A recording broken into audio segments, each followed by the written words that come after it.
नमस्कार, मैं हूं संजय शर्मा। आप देख रहे हैं 4 PM यूपी। गजब है जिस देश में 80 करोड़ लोगों को 2 वक्त का अनाज दिया जाता हो, क्योंकि उनके पास खाने के पैसे ना हो। जिस देश के मध्यम वर्ग की कमर टूट गई हो महंगाई के मारे, टैक्स के मारे, वहां प्रधानमंत्री जी के जन्मदिन पर 200 करोड़ रुपए तो सिर्फ मीडिया को दे दिया जाए। अभय दुबे जी ने बताई ये बात। मेरे तो होश फाख्ता हो गए। इतना भव्य जन्मदिन कभी प्रधानमंत्री जी ने नहीं मनाया। इस बार कुछ डर था क्या? कुर्सी जाने का डर था। लग रहा था लोग इस्तीफा मांगेंगे तो ताकत दिखा दो। खेल क्या था, अभय दुबे जी ने समझाया है। आपसे रिक्वेस्ट है, चैनल को सब्सक्राइब करिए, ज्वाइन करिए। चलते हैं अभय दुबे जी के पास। 4 PM न्यूज नेटवर्क में आपका स्वागत है। अभय दुबे जी, प्रधानमंत्री मोदी जी का भव्य जन्मदिन मना। देश के दुनिया के तमाम सेलिब्रिटी ने अपने अपने अनुभव साझा किए। कहा गया कि उन्हें लिख लिख के निर्देश दिए गए थे कि ऐसे अनुभव आपको बांटने हैं। पूरे देश के बड़े बड़े अखबारों में विज्ञापन छपे, happy birthday prime minister type के। शायद करोड़ों अरबों रुपए खर्च हो होंगे। मुझसे एक जने ने कहा कि कैसे कोई 200 कर करोड़ सकता 200 करोड़ 200 करोड़। है। और 200 करोड़ रुपए हैप्पी मेरा बर्थडे के लिए। मैंने आज हिसाब लगाया है दिन में 200 करोड़। बाप और उसका मैं अभी बता देता हूं आपको। टाइम्स ऑफ इंडिया में आज सवेरे जब मैंने टाइम्स ऑफ इंडिया खोला तो उसमें 16 पेज विज्ञापन था। बाप रे बाप। 16 फुल पेज। और टाइम्स ऑफ इंडिया का 1 स्क्वायर सेंटीमीटर का रेट 5,000 से 6,000 रुपए होता है। और एक पेज बाप। का स्क्वायर मीटर मैंने नापा, जो मुझे पता था पहले से। तो एक पेज अगर ब्लैक एंड व्हाइट में अंदर छपता है तो 1 करोड़ रुपया लगता है करीबन। उसमें 80 लाख से 1 करोड़ रुपया लगता है। अगर बैक पेज पे छपता है या कलर पेज पे छपता है तो और ज्यादा, 2 गुना 2.5 गुना पैसा लगता है। तो कम बाप से रे कम बाप। आप देखिए 16 से 20 करोड़ रुपया तो केवल टाइम्स ऑफ इंडिया को पेमेंट की हुआ है विज्ञापन का। चलिए अब आप मैं आगे बोलिए। मैं ये जानना चाहता हूँ कि आपने बधाई दी या नहीं दी प्रधानमंत्री जी को? मतलब इतना जन्मदिन था तो आपकी तरफ से देखिए प्रधानमंत्री जी को बधाई। मैं तो सहृदय व्यक्ति मानता हूं अपने आप को। और मेरी हम्म। शुभकामनाएं उनके साथ भी हैं। और सब लोगों के साथ मेरी शुभकामनाएं रहती है। उनका जन्मदिन है, वो स्वस्थ रहे, मेरी शुभकामनाएं उनके साथ हैं। और मेरे ख्याल से आप भी सहृदय व्यक्ति हैं, आपने भी शुभकामनाएं दी होंगी। लेकिन मैं तो जो नई सूचना मिली है वो भी मैं आपके साथ साझा करना चाहता हूं। वो ये है कि नरेंद्र मोदी को तोहफे तो बहुत से मिले होंगे जन्मदिन पर, बहुत सारी बधाइयां भी मिली होंगी, लेकिन एक संदेश, तोहफा तो मैं नहीं कहूंगा, एक संदेश 4 PM की तरफ से भी मिला है नरेंद्र मोदी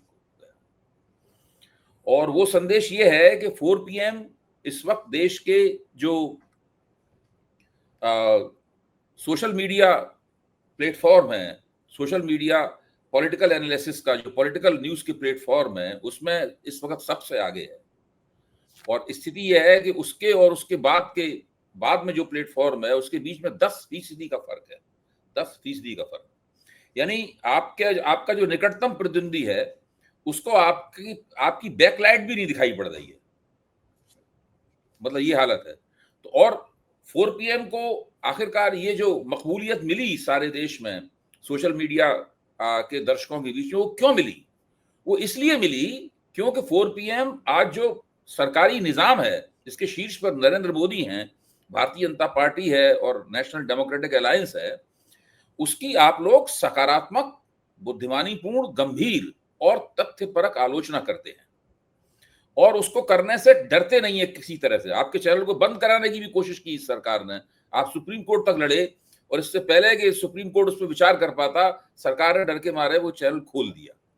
वो भी जो जीत है आपकी, वो ऐतिहासिक जीत है। देखिए इस जीत से भी आपको बहुत बड़ा उछाल मिला होगा, ऐसा मैं मानता हूं।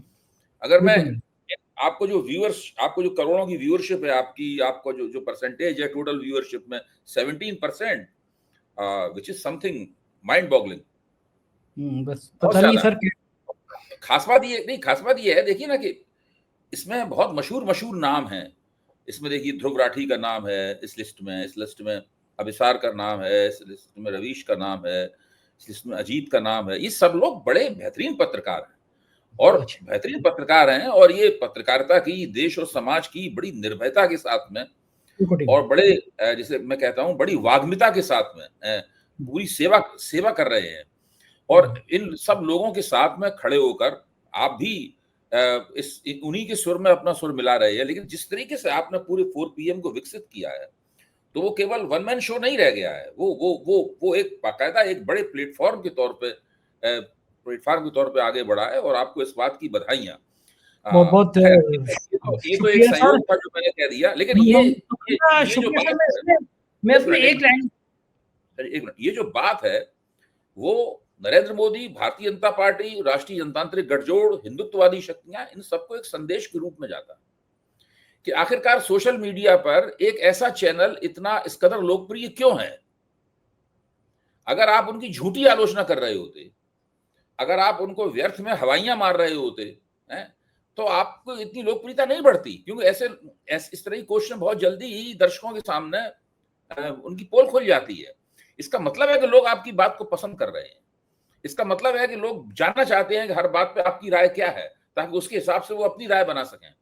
इसका यह भी मतलब है कि 4 PM जैसे चैनलों को सुनकर, और मैं साथ साथ कहूंगा रवीश को सुनकर, अजीत अंजुम को सुनकर, अभिसार को सुनकर, ध्रुव राठी को सुनकर, और इन सब लोगों को सुनकर है, सब लोग अपनी राजनीतिक प्राथमिकताओं और वोटिंग प्राथमिकताओं पर पुनर्विचार कर रहे हैं इस वक्त देश में। उनकी अभिव्यक्ति इसलिए नहीं हमें दिखाई पड़ रही है क्योंकि अभी लोकसभा चुनाव दूर है बहुत। जैसे कि लोकसभा चुनाव नजदीक आएगा, आप देखिएगा कि उनके वो ये सब चीजें, इसका पूरा मैनिफेस्टेशन बहुत ही साफ तौर पे हमें दिखाई पड़ेगा। बिल्कुल बिल्कुल ठीक कह रहे हैं, लग रहा है मुझे भी। और मैं सच्चे दिल से सब अपने दर्शकों का आभार व्यक्त करना चाहता हूं, क्योंकि उनकी वजह से हुआ। मेरी टीम ने, जब मैंने देखा नहीं था सुबह, मेरी टीम ने बताया कि आपके 29.5 करोड़ के से ज्यादा व्यू हमारे हैं, और नंबर 2 के और हमारे बीच में 17 बहुत बड़ा करोड़ से नंबर है, 29.5 करोड़ संजय जी, बहुत बड़ा नंबर होता है। और नंबर 2 से और नंबर 1 के बीच में 17 करोड़ व्यू का अंतर है। तो मुझे भी यकीन और नहीं, तो असल में सबका होता ये है कि जब आप एक पायदान पे पहुंच जाते हैं, फिर आपके सामने चुनौती होती है कि आप उस पायदान पे बने कैसे रहें, हाँ, उससे और 1.5 साल ऊपर वाले पायदान पे कैसे पहुंचे। तो इससे चुनौतियां आपके लिए भी बहुत कड़ी चुनौती है अभी। बिल्कुल ठीक बात है, और सबका प्यार है बना रहा। मूल मुद्दे पे आता हूँ सर। आपने बताया कि 200 करोड़ के आसपास केवल विज्ञापनों पे खर्च हो गया, बाकी जी, संदेश अलग है। जिस देश में 80 करोड़ की जनता को 2 वक्त का राशन दिया जाता है, अगर ना दिया जाए तो वो सड़क पे आ जाए, भूख से प्राण तोड़ दे। जिस देश में आज़ादी के बाद शायद सबसे ज़्यादा बेरोजगार की दर हो गई, जिस देश में मध्यम वर्गीय परिवारों की कमर टूट गई है महंगाई से, जिस देश में आदमी को अस्पताल नहीं है, अस्पताल है, दवाई नहीं है, डॉक्टर नहीं है, उन व्यवस्थाओं से जूझना पड़ रहा है। वहाँ पे प्रधानमंत्री जी के जन्मदिन पर 200 करोड़ केवल मीडिया पे खर्च हो जाएँ। क्या लगता है ये बिल्कुल एक राजा का, भव्य राजा का आयोजन होगा, और जनता इस आयोजन को कैसे भव्यता से देख रही होगी, या सोच रही होगी कि एक हमारे ऐसे प्रधानमंत्री भी थे जिन लाल बहादुर शास्त्री जैसे, जिनकी ईमानदारी, जिनकी सादगी की चर्चा आज भी होती है। इस गरीब देश में क्या जी, इतना इतना बड़ा सैकड़ों करोड़ रुपया इस तरह आयोजन पे खर्च करना अभय जी, क्या आपको लगता है कि कहीं न कहीं देश की 80 करोड़ वो जो दो लोग हैं जिनको 2 वक़्त का राशन दिया जा रहा है, उनके दिल पर क्या गुज़र रही होगी कि आज राजा का जन्मदिन और 200 करोड़ रुपया खर्च? संजय जी, अगर मैं आपको अपना अवलोकन बताऊं, मेरा ऑब्जर्वेशन ये है कि देश की जनता को इस तमाशे में कोई दिलचस्पी नहीं। मैं आपको बताऊं, अगर आप हिंदुस्तान में, आप बाहर निकलिए अपने घर से और बाजार में साधारण लोगों से पूछिए, उनसे पूछिए कि आज मोदी, आज की सबसे प्रमुख घटना क्या है। उसमें से 100 में शायद 1 या 2 व्यक्ति ही बता पाएंगे कि आज नरेंद्र मोदी का जन्मदिन है। हम लोग मीडिया की दुनिया में रहते हैं, और जिन टीवी चैनलों पे उनका ढोल मजीरे लेके उनकी विरुद्धावलियां गाई जा रही हैं, उन टीवी चैनलों को देखने वाले लोगों की संख्या भी गिरती जा रही है। अगर उनकी संख्या नहीं गिरती तो आपकी बढ़ती कैसे? ठीक बात है, लोग वही भाई, देख रहे होते हैं। सोशल मीडिया में शुरुआत में तो वहीं से तो लोग आते हैं, फिर यहाँ के लोग भी और जुड़ते हैं। तो आपकी जो बढ़ रही है, इसका पहला सबूत यह है कि उनकी गिर रही है। हुँ, ऐसा थोड़ा ना हो सकता है कि दोनों की बढ़ती चली जाएगी। हुँ, तो वहां पे तो बहुत ज्यादा गिर रही है संख्या, धीरे धीरे करके। हम जाने कितने लोग मुझे मिलते हैं, कहते हैं साहब हम लोग तो वहां देखते ही नहीं। वहां पे पहले क्या होता था, जब सोशल मीडिया नहीं था, तो मान लो किसी दिन मैं कम टीवी चैनलों पे आया तो लोग पूछते थे आजकल आप आ नहीं रहे, आजकल आप कम आ रहे हैं, ये पूछते थे लोग। आजकल कोई नहीं पूछता ये। हुँ, हाँ, जबकि मैं सोशल मीडिया पे ज्यादा हूं, अभी एबीपी चैनल से अभी आ रहा हूं चर्चा करके संदीप चौधरी के प्रोग्राम में, हुँ, कई और चैनलों पे भी जाता हूं। लेकिन अब लोग ये नहीं पूछते कि आप टीवी चैनलों पर कमा रहे, क्योंकि लोग मुझे देख लेते हैं, सोशल मीडिया पे देख लेते हैं।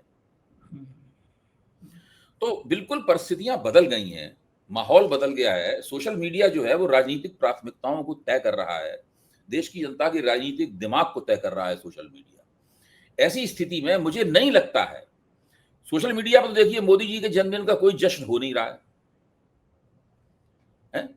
दरअसल जश्न सोशल मीडिया पर तो कुछ और चल रहा है। सोशल मीडिया पर राष्ट्रीय बेरोजगार दिवस मनाया जा रहा है। सोशल ट्रेंड कर मीडिया रहे पर ट्रेंड राष्ट्रीय जुमला दिवस मनाया जा रहा है सोशल मीडिया पर। सोशल मीडिया की तो हालत ये है। और वहां पे मोदी जी की अभी से क्या पर 2-3 दिन से चल रहे हैं बड़े बड़े प्रोग्राम उसके ऊपर। और अखबारों में चूंकि इस तरह की विरुद्धावली गाई नहीं जा सकती, अखबारों का ढांचा दूसरी तरह का होता है, तो वहां पे विज्ञापन दे दिए करोड़ों करोड़ों रुपए के। अच्छा, आप क्या समझते हैं अखबार पढ़ने वाला पाठक इतना बेवकूफ है कि उन विज्ञापनों को पढ़ेगा? सही बात है।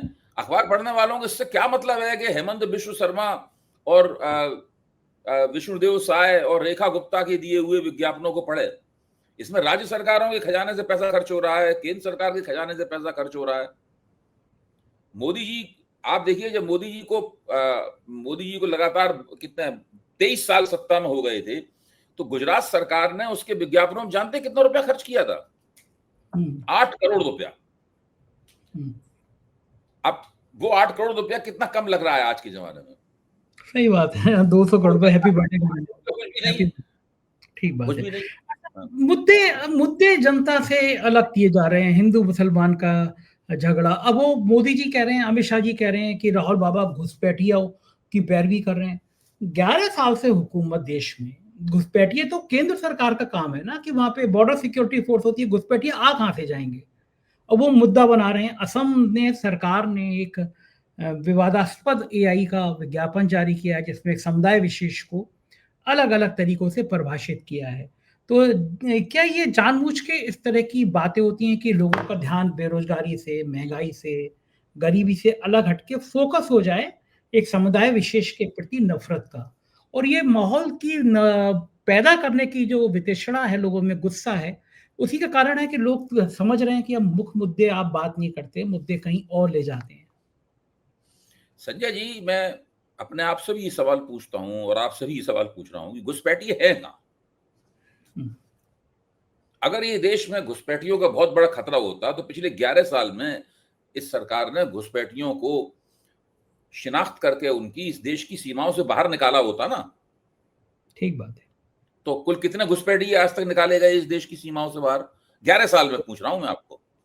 कितने निकाले गए आप बताइए? कोई संख्या नहीं, कहीं कोई रिकॉर्ड नहीं। बमुश्किल तमाम 5 से 7 हजार घुसपैठिए ही निकाले गए हैं पूरे 11 साल में। इससे पहले जब यूपीए की सरकार थी मनमोहन सिंह के नेतृत्व में, तब कितने घुसपैठिए निकाले गए थे? 95,000, 95,000। और 2017 में तो निकाले गए घुसपैठियों की संख्या केवल 51 थी, 51। अभी बिहार में एसआईआर कर रहे हैं, इसके ऊपर इतना हंगामा मचा हुआ है, विपक्ष बहुत विरोध कर रहा है, वोटर अधिकार यात्रा उसके ऊपर हुई। अभी उत्तर प्रदेश में भी एसआईआर के खिलाफ वोटर अधिकार यात्रा होगी। तो उसका जो अभी तक का जितना दौर गुजरा है एसआईआर का, उसमें कितने घुसपैठिए, कितने घुसपैठियों को उन्होंने शिनाख्त की? सही बात, 00। बिल्कुल ठीक। अच्छा, तो इसीलिए मैं कह रहा हूं घुसपैठिए हैं कहां? घुसपैठिए कहीं नहीं है, वो केवल भाजपा की पॉलिटिकल स्ट्रेटजी में है। वो भाजपा की राजनीतिक रणनीति में घुसपैठिए है। और सारे देश में ना एसआईआर करनी है, तो एसआईआर का कीवर्ड क्या है? घुसपैठिया। ये एसआईआर का कीवर्ड है, घुसपैठिया। घुसपैठिया दिखे ना दिखे, आप कितने भी आंकड़े देते रहिए, आप कहते रहिए घुसपैठिया कहीं है ही नहीं, मिल ही नहीं रहा है घुसपैठिया। और अभी तो बोले कि वो उससे कोई मतलब नहीं है। अमित शाह बिहार जाएंगे, घुसपैठियों के खिलाफ भाषण देंगे। मोदी बिहार जाएंगे, घुसपैठियों के खिलाफ भाषण देंगे। वहां पे हेमंत बिश्व शर्मा घुसपैठिया घुसपैठिया चिल्ला रहे हैं असम से। सब जगह घुसपैठिए घुसपैठिए हो रहा है भाजपा की तरफ से। अच्छा, भाजपा के अलावा और कोई घुसपैठिया घुसपैठिया बोल नहीं रहा, क्योंकि घुसपैठिया है ही नहीं कहीं। अगर इतने घुसपैठिए देश में हैं, चारों तरफ से घुसपैठिए उमड़े आ रहे हैं, तो कम से कम आपने अभी तक 25-30 लाख या एक आध करोड़ घुसपैठिया पकड़ लेना चाहिए था। आधे से ज्यादा उसमें जेलों में या कैंपों में बंद कर देना चाहिए थे, या बाकियों को सीमा से बाहर ढकेल देना चाहिए था घुसपैठियों को। वो तो कुछ हुआ नहीं। अब असम में इन्होंने एनआरसी बनाया,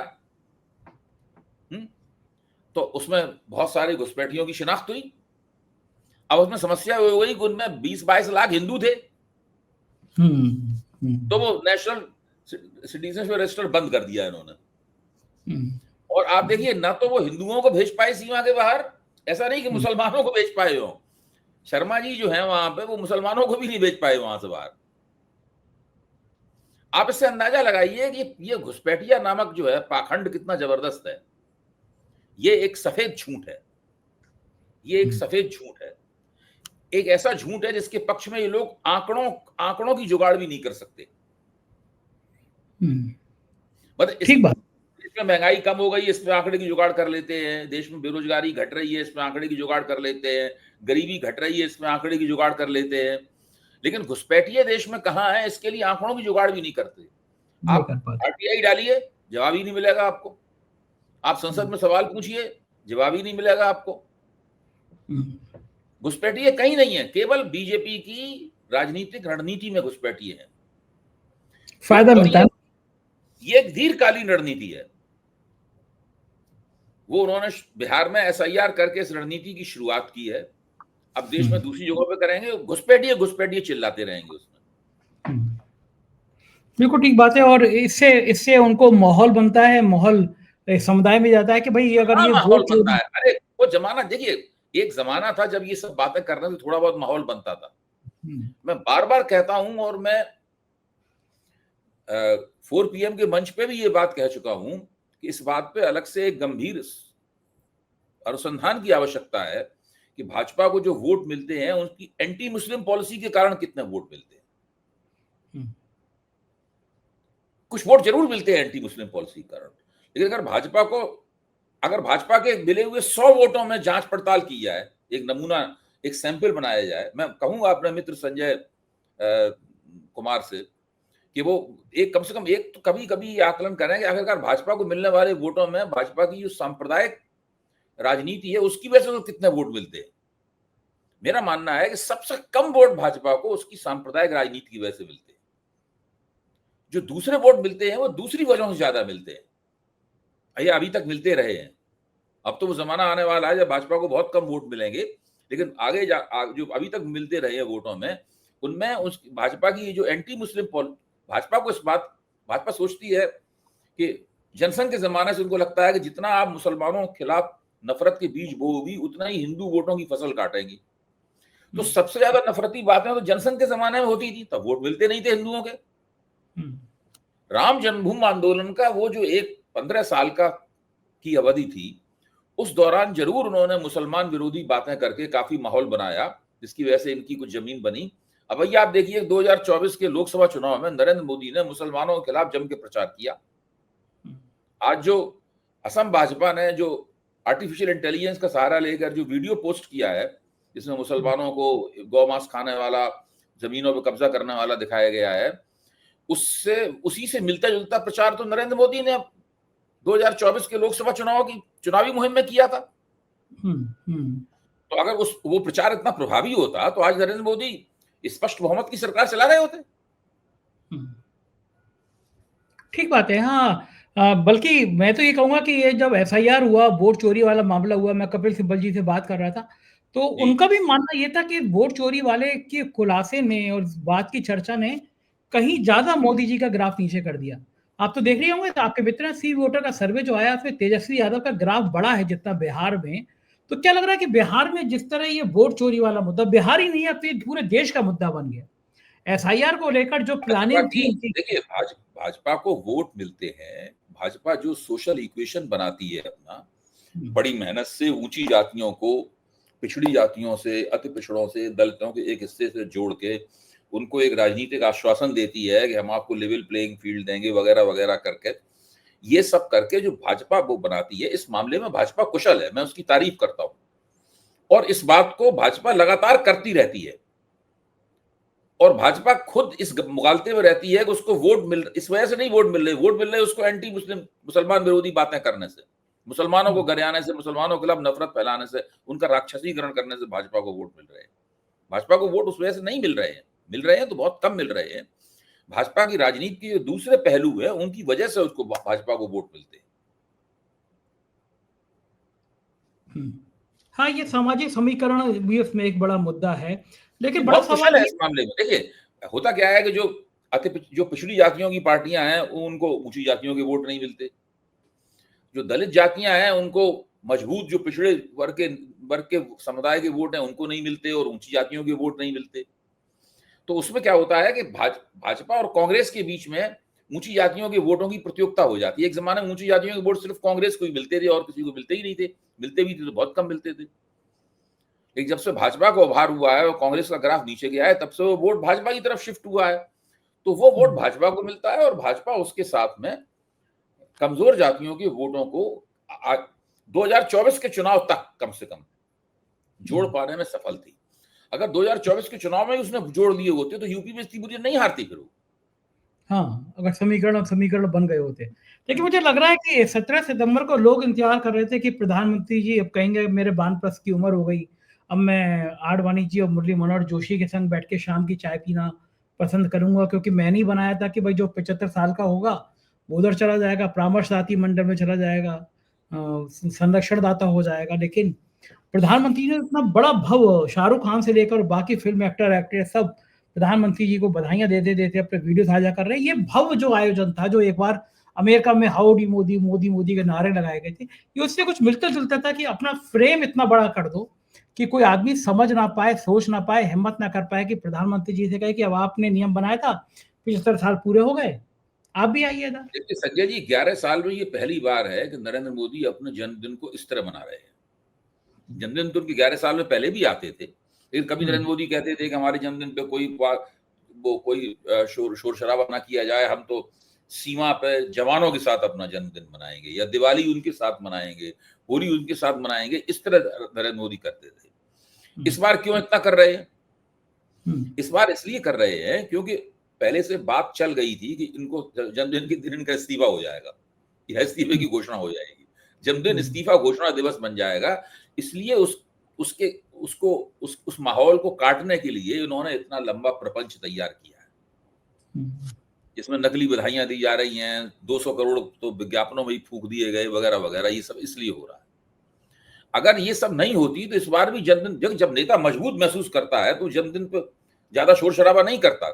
जो नेता मजबूत महसूस करता है वो अपने आप को उदार दिखाता है।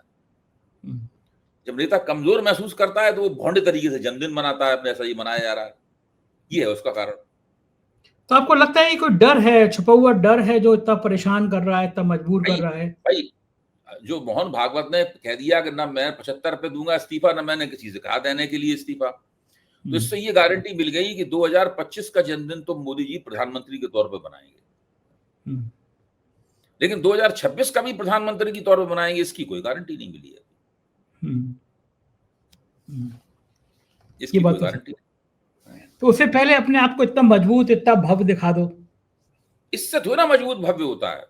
मजबूत भव्य तो इस बात से होता है कि जनता में आप बिहार का चुनाव कैसे जीत पाएंगे। जनता, आपका लोकप्रियता का ग्राफ अगर बढ़ रहा है तो उससे आपको मजबूती और भव्यता प्राप्त होती है। तो वो देखिए, सोचिए आप जरा इस बात के ऊपर। नरेंद्र मोदी ने 2024 का चुनाव, लोकसभा के चुनाव में पिछड़ जाने के बाद महाराष्ट्र और हरियाणा के 2 शानदार चुनाव जीते बीजेपी ने। जो कांग्रेस को जीतने चाहिए थी, बीजेपी ने जीत लिए। इसके बावजूद नरेंद्र मोदी की लोकप्रियता में कितना इजाफा हुआ बताइए? 3%। इतने बड़े चुनाव जीतने के बाद उनकी लोकप्रियता में केवल 3% का इजाफा हुआ। ये इस बात का सबूत है कि मोदी जी इस तरह के चुनाव, विधानसभा के चुनाव जीतने से मोदी जी की लोकप्रियता नहीं बढ़ती। अगर ये सोचिए, हार जाते अगर कहीं हरियाणा और महाराष्ट्र के चुनाव, तो लोकप्रियता कहां चली जाती उनकी? सही बात है, सब खत्म हो जाती है। तो देखिए, माहौल, वक्त इनके साथ नहीं है, इसीलिए तो मैं कह रहा हूं। ये तो अभय दुबे जी, पूरी बातचीत आपने सुनी और मुझे लगता है ये आप सहमत होंगे। सहमत हो तो कमेंट जरूर करिएगा, आपकी राय का मुझे इंतजार रहेगा। शुक्रिया, थैंक यू।